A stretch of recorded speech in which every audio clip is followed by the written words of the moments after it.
está dentro de um esquema que foi montado já em 2017, né, e que deixa transparente para todos o esquema montado para se levar o dinheiro público, né, para se roubar os cofres públicos, né?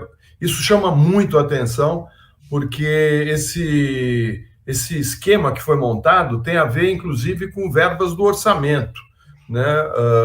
Você vê prefeituras pequenas, né, mínimas, que não têm dinheiro sequer para cuidar de questões importantes na sua cidade, né, como asfalto, como a instalação de água e esgoto, sistemas de água e esgoto, quer dizer, cidades pobres gastando milhões com esse sertanejo e dizendo que tem retorno. Não tem retorno nenhum.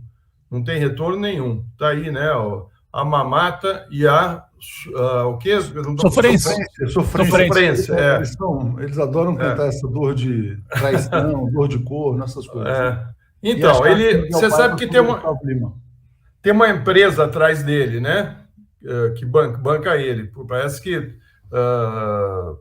tem um esquema montado aí que vai são 200 milhões eles pagaram, né, para ter o controle dos negócios dele, né? E você vê que prefeitura pequena, né, Rodrigo? Sim. Gastando 1.200.000, né? Eu quero que eles mostrem o retorno que teve, né? Porque a Lei Rouanet dá retorno. Para cada R$1 investido, recebe de volta R$1,50, né? E o deles? Estão devolvendo o quê?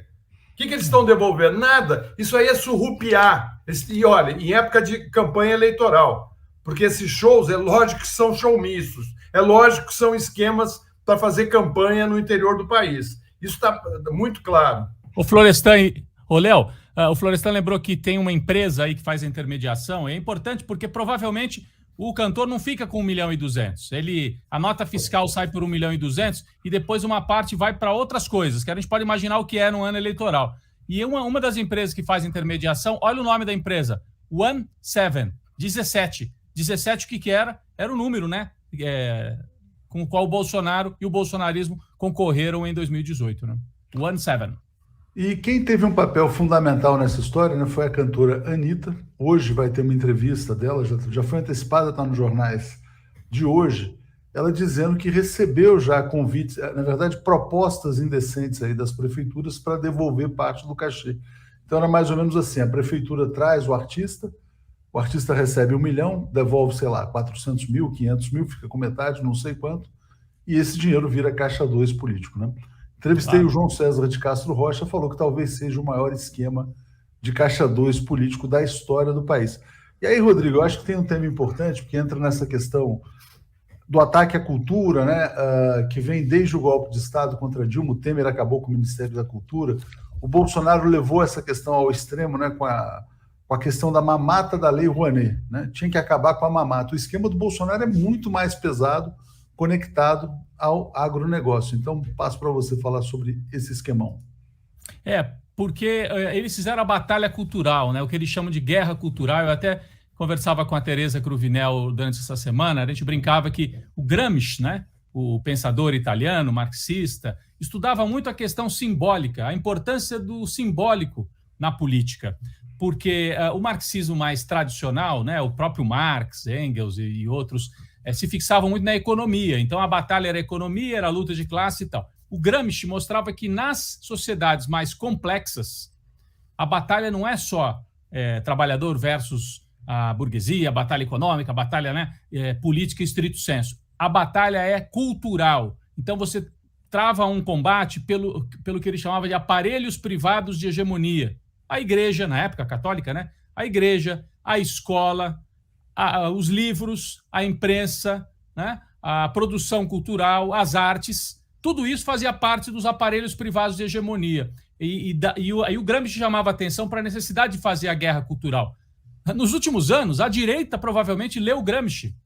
O Olavo de Carvalho, essa turma toda, não só no Brasil, né? Eu estou falando do Olavo de Carvalho porque aqui eles usaram muito esse termo. Vamos fazer a guerra cultural. E eles dizem que eles são vítimas de uma guerra cultural e eles mesmos promovem essa guerra cultural. Então o Bolsonaro sabia que para vencer não basta vencer politicamente, ele precisava desossar, destruir esse sistema cultural do Brasil, né? Que é muito bem montado, muito bem estruturado e de maneira correta, transparente. A Lei Rouanet está aí, todo mundo pode conferir os projetos. Aliás, quem pede o dinheiro e não entrega, fica respondendo o processo. Vocês se lembram daquele filme que ficou anos e anos aí, a cobrança em cima, olha, pegou o dinheiro, não entregou.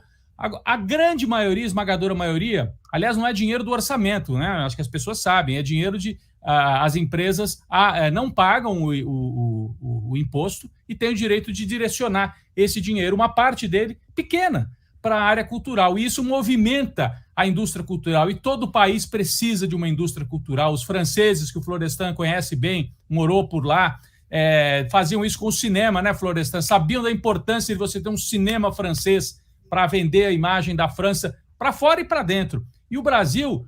No Brasil, a música é muito a nossa cara, né, Léo? A cultura brasileira está muito vinculada à música. Então, o Bolsonaro sabia que ele precisava destruir esse lado, né, que eles detestam, porque em geral não é apoio para eles, e precisava construir um outro. E estavam tentando construir via sertanejo essa outra máquina. E essa, sim, sem transparência, com desvio de recursos. Isso aí tem que virar CPI. CPI do sertanejo. Tem que fazer. E não vamos generalizar, é claro que não são todos que estão envolvidos em falcatrua, né? Mas tem que fazer uma CPI para separar até o joio do trigo e colocar uma lupa também em cima disso. É hipocrisia. Falavam da Lei Rouanet e estão aí mamando, e pior, né? Massacrando pequenas cidades que têm um orçamento pequeno e tiram da educação e da saúde para dar na mão dos sertanejos e desviar um pedaço para as lideranças políticas, em geral bolsonaristas. Vai para o sertanejo e volta para o prefeito, e o sertanejo apoia o Bolsonaro e apoia o prefeito. Esse é o esquemão, né? É a máquina.